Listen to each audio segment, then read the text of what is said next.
Good morning, respected director sir, principal ma'am, teachers, all my dear friends. My name is Priyan Shivam.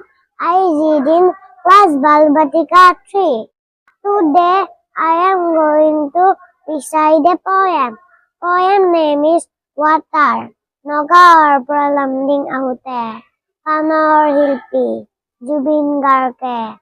বাততে লিখা এটা কবিতা water মোৰ প্ৰতিবাদী সত্তাৰ পৰিধিত তহঁতে বুজি নাপাবি মই নদীৰ পৰা সাগৰলৈ যাব পাৰো সাগৰৰ পৰা নদীলৈ ঘূৰিও আহিব পাৰো মাথোবোৰ ৰং সলনি হ'ব পানীৰ সোৱাদ সলনি হ'ব পাৰে পাৰে এৰি থৈ যাম অকল বালি বালি আৰু বালি বালিবৰ হিংস ঠাণ্ডাত শুকাই দিব তোৰ তেজ গৰমত কহাই দিব তোৰ দুবৰি খোজ কাঢ়িব পাৰা যদি আহিবি মই চুমা খাম তোৰ ৰক্তাক্ত দুবৰিত be water be shapeless thank you and have a nice day